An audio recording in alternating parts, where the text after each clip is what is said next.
Good morning, ladies and gentlemen, and happy Sunday. This is a new episode of the Right Info Podcast Show with your host, Antoine. Hope everybody's having a good weekend. As you all know, this is the last weekend of Black History Month, so everybody go out and enjoy themselves on this great month and, celebrate things that are all black. Whether you're African American, white, Hispanic, or Asian, it's best to celebrate, the history of our, ancestors, our families, especially those of African American descent and those of the diaspora and everything, that's being celebrated is being celebrated for a reason, all the good reasons. So, I just want to talk about a last podcast that I did. It was a post Valentine's Day podcast. It was season 2, episode 7. It was about, my Valentine Day thing, what I did for my date back in high school during Valentine's Day back in 1993. Now, I thought I posted that podcast, but I don't very much see it on podcast Spotify for podcasters. So if you go to link it, it's on there under the name Antoine Wright. If you go to link it, it's right on there. That is going to be season 2, episode 7. And you all go into there and listen to that podcast. And with this one, what I'm doing right now will be season 2, episode 8 of the Right Info Podcast Show. And the title of this podcast, this topic is the 5 reasons college students are in debt. Now, we all know as tuition costs, increase annually, excuse me, students are finding themselves more and more in debt. Now, students, they do tend to be overburdened with debt when they are, and graduate from, college and all. Some going to pursue advanced degrees, therefore incurring more debt. Now, the professional career that these students are hoping for is sometimes not available upon graduation. Now, this tends to cause a bigger issue for them. Some have to go to forbearance or go default with their loans, neither of which is an ideal option. Now, there are 5 topics dealing with the reasons on why is this debt. On what happens, how's it cure, why does it occur, and what can be done about it.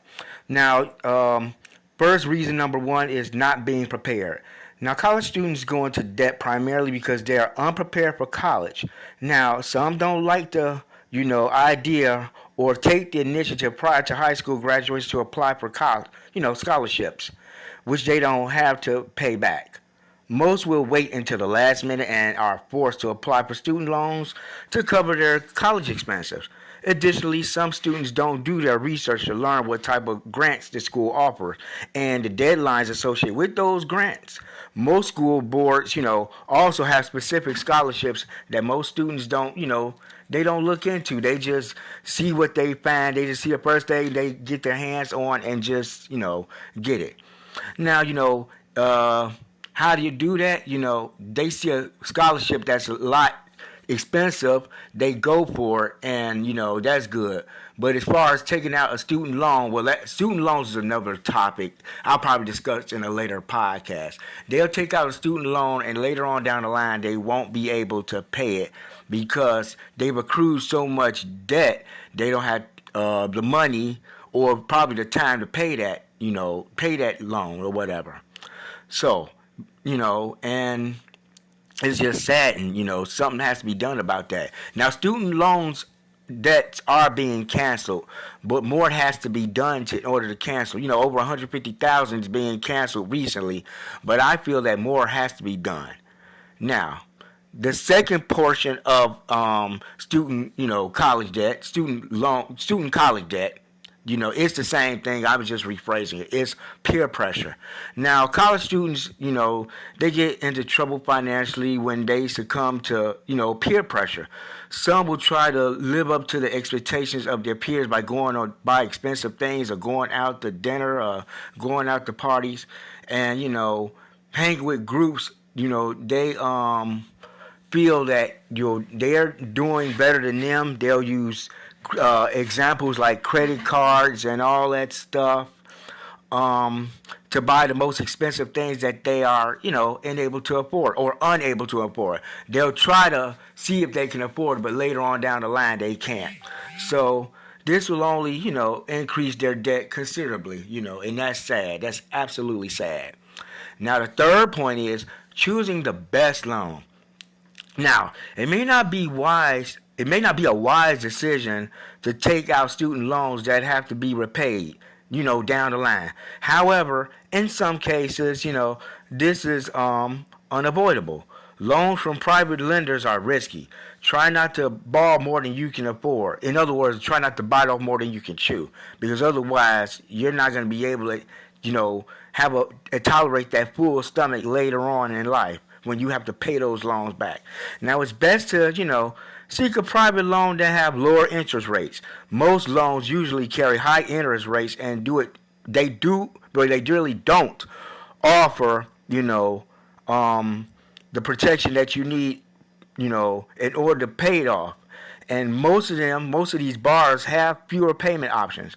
Now, make sure that the student loan doesn't exceed 10% of your expected salary after graduation. Because I've known people who, soon after they graduate, they get these jobs and they get so stuck in their jobs they can't even pay their loans off. That's another thing. Once you leave college, you got a loan, pay the loan. I'm like this. If you got the money, pay the bill. If you don't have the money, just work until you save up until you have enough money to pay that bill, no matter what kind of a bill it is, Because down the line, later on, when it's paid off, you'll feel a whole lot better about yourself. Now, the fourth issue is not utilizing the resources that you need. Now, some students are not aware of the resources of the benefits of the Pell Grant. That's something I got when I attended college. I loved Pell Grants because when I went to college, I got Pell Grants. I never got loans and I worked. So I got Pell Grants and I worked. I never got a loan. I never took a loan out. I wouldn't take a loan out for anything because I'd be damned if I paid down the line. Most of these, they think that they don't qualify. Most of the students feel that they don't qualify. Always apply for this loan, whether your family makes a high income or not. There are some studies, programs, work study programs. I was in a work study program myself that can help a student pay for college expenses. Now, a part-time job offers you the opportunity to pay for your college living expenses. But if you have a full-time job, that'll be a whole lot easier. It'll be a lot better. Now, if necessary, just attend a 2-year college, which I did as well before I went to a 4-year college. I attended a 2-year college and graduated and went to a 4-year. And then go to a 4-year university. This is the advice that I give to some, potential student who wants to go to college and all. Excuse me about the notifications. They're coming in like crazy while I'm dealing with this podcast. Hopefully that doesn't interfere with the future listening of the podcast. I really got to learn how to mute these notification bangs and beeps or whatever, you want to call them. Now, the last and not least is no planning. Always plan ahead. This is very important. Poor budgeting forces you to depend on credit cards to pay for college, which I damn sure ain't going to do. I would never pay for college with credit. Ain't no way in hell. I'll be damned if I'm going to have the cost of college on a credit card report when I have to pay it back. Now, in addition, student cards, they may have high interest rates, and paying late fees and penalties will only worsen the problem. Living expenses are oftentimes higher than anticipated, especially when you don't plan ahead. Now, do all your research and call the school to get an estimated expense, cost, and, of student loans. What I'm saying is, do your research. See what you can find. See the cheapest scholarship or the lowest cost that you can afford to go to college. If you can't pay back a loan, don't take it out. Don't take out any loan that exceeds over 10, 20-something%. Knowing later on you're going to have to pay it off because them debt collectors, they don't play, especially when it comes to either attending college or whatever. So they want their money.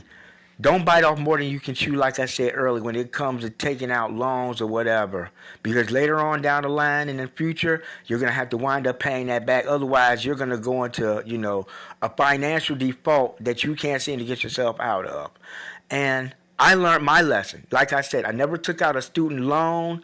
I always got Pell Grants and I worked. So you can say I paid my own way in college, through college. Well, in and through, doesn't matter. I paid my way. I never took out a loan. Like I said, I wouldn't take out a loan because I'm not paying something back later on down the line, knowing good and well that I would not know that I made the mistake early on when taking a loan out. This is just, a little something I want to discuss in this podcast show as far as student loans and debt and all that, college debt and all that. And I hope everybody, is informed about this or listen to this podcast and get the real feel on what it's like, on the do's and don'ts of going into debt. Try not to go into debt. That's something you don't really want to do. And again, like I said earlier, I did an earlier podcast around Valentine's Day. It's on LinkedIn right now under the name Antoine Wright. So if you all go there and listen to that podcast, it should, be on there. It should still be on there. So just tune into that and then tune into this podcast here, this season 2, episode 8 podcast. And with that being said, I'm going to end this podcast on a note because I have a lot of things to do later on today. Hopefully everybody have a good Sunday, a great last weekend of Black History Month. This is the end of the Right Info podcast show with your host, Antoine. And everybody take care and have a great week. I will be back with another podcast pretty soon. Thank you. Bye-bye. Love you all.